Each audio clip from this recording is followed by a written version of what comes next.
তুমি কাউকে এসএমএস পাঠিয়েছো সেটা শুধু তার জন্য, আর অন্য কেউ দেখে নিয়েছে? আরে ভাই, এরা তো আম জিন্দেগি। আর এবার হবে মেন্টাল জিন্দেগি। তো কিভাবে? হ্যাঁ, তুমি কাউকে এসএমএস পাঠিয়েছো, তোমার এসএমএস তার ফোনে গেছে আর তার ফোনটা অন্য কারো হাতে আছে, এসএমএসটা খুলেওছে, কিন্তু তোমার এসএমএস ততক্ষণ সে দেখতে পারবে না যতক্ষণ না তুমি তোমার পাসওয়ার্ড দেবে। তো কিভাবে দেখে নাও।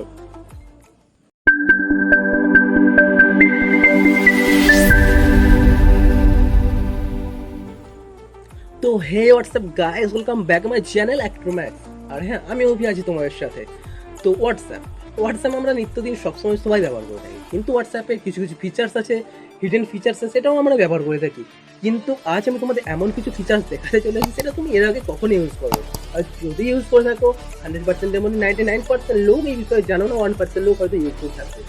তো হ্যাঁ, হোয়াটসঅ্যাপের বিষয়ে আমি তোমাকে এমন কিছু হ্যাকিং টিপস অ্যান্ড ট্রিক্স দেখাতে চলেছি যেটা তুমি দেখে একটা কথা বলবে, জাস্ট অসাম ব্রো। আর হ্যাঁ, তুমি যদি আমার চ্যানেল নতুন হয়ে থাকো অবশ্যই সাবস্ক্রাইব করে দাও, লাইক করে দাও, আর পাশের ঘন্টাকে অবশ্যই বাজিয়ে দাও, যাতে তুমি পেতে থাকো সবসময় নতুন ভিডিও সবসময় সবার আগে। তো থাকতে থাকো আমার সাথে আর দেখতে থাকো AKTRO। যখন কেউ হোয়াটসঅ্যাপে তোমার কোনো পিকচারের সঙ্গে কোনো টেক্সট একসঙ্গে শেয়ার করে, আর যখন তুমি ওটাকে ফরওয়ার্ড করতে যাও তখন তুমি সেটা করতে পারো না। জাস্ট করতে পারো জাস্ট এই পিকচারটা শেয়ার হচ্ছে, এর সঙ্গে যে টেক্সটটা ছিল ওটা শেয়ার হচ্ছে না। তো হ্যাঁ, এই প্রবলেম তুমি দেখে থাকবে। তো এটা দেখে নাও কী করে সলভ করবে। প্রথমে তোমাকে যেটা যে সেন্ড করেছো ওটাকে ট্যাপ করো, এরপর তুমি এখানে 3 ডটে যাও, শেয়ার অপশানে ট্যাপ করো, তারপর এখানে হোয়াটসঅ্যাপে যাও, এরপর তুমি যাকে পাঠাতে চাও ওটা শেয়ার করে দাও। দেখতে পাচ্ছ এখানে হোয়াটসঅ্যাপে এর সঙ্গে টেক্সটের সঙ্গে এই ফটোটার সঙ্গে একসঙ্গে দুটো শেয়ার হয়েছে।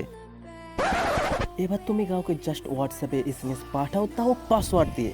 যতক্ষণ না সে তোমার পাসওয়ার্ড এন্টার করবে না ততক্ষণ সে তোমার ওই মেসেজটা ওপেনই করতে পারবে না।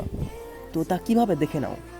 প্রথমে তোমাকে একটা ওয়েবসাইটে চলে আসতে হবে, আর তারপর আসার পর তুমি খুললে তুমি এরকম ইন্টারফেস দেখতে পারবে। এরপর তুমি এখানে তাকে যেই এসএমএসটা পাঠাতে চাচ্ছ লগ লাগে সেই এসএমএস টাইপ করো। যেমন আমি এখানে হাই হাউ আর ইউ লিখে নিচ্ছি।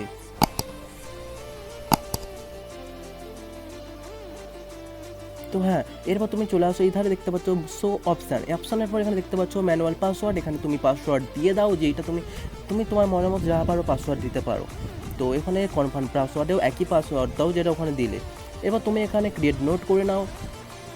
তুমি এখানে একটা লিঙ্ক পেয়ে যাবে, লিঙ্কটা কপি করো, ট্যাপ করে রাখলে তুমি এটা দেখে এখানে কপি অপশান চলে আসবে, কপি করে নাও। আর এটা এবার তুমি হোয়াটসঅ্যাপে যাও আর যাকে পাঠাতে চাও সেখানে গিয়ে পেস্ট করে দাও। এবার তুমি ওকে সেন্ড করে দাও। এবার যার কাছে ওই এসএমএসটা যাবে সে ঠিক এরকম দেখতে পারবে। এরপর সে এখানে ট্যাপ করবে, ট্যাপ করার পর তার যে কোনো ব্রাউজার ওপেন হয়ে যাবে অটোমেটিক্যালি। তারপর এখানে ইয়েস অপশানে টাচ করো, এরপর দেখতে পাচ্ছ এখানে, তো এখানে এবার তুমি দেখতে পাচ্ছ এখানে যে পাসওয়ার্ড চাচ্ছে। তো যতক্ষণ না সে সেই পাসওয়ার্ড দেবে ততক্ষণ খুলবেন। তো আমি এখানে আমার সেই পাসওয়ার্ডটা দিয়ে দিচ্ছি যেটা দিয়েছিলাম। তো প্রসেস করে আমি দেখতে পেয়েছো এখানে যেই এসএমএসটা পাচ্ছিলাম ঠিক সেটাই এখানে দেখতে পাচ্ছ। তো এরপর তুমি তো ভাববে এবার তো তোমার এই পাসওয়ার্ডটা কেউ না কেউ জেনে গেল, তাকে তুমি বলে দিলে, এবার এই লিঙ্ক দিয়ে অন্য কেউ সেই পাসওয়ার্ড ওপেন করে এটা যদি দেখতে চায় তো সে এটা দেখতে পাবে না, কারণ এটা দেখার 20 সেকেন্ডের মধ্যে এটা অটোমেটিক্যালি ডিস্ট্রয়েড হয়ে যাবে। যখন তোমাকে কাউকে কোনো পিকচার সেন্ড করতে হয় তুমি জাস্ট যাও শেয়ার করে দাও, কিন্তু এরকম করলে তোমার পিকচারের কোয়ালিটি অনেক কমে যায়। তো এই পিকচারের এমবিটা দেখতে পাচ্ছ প্রায় 2.9 MB। তো এই পিকচারটা তুমি যদি কাউকে শেয়ার করে দাও তো এটা নর্মালি শেয়ার হয়ে যাবে।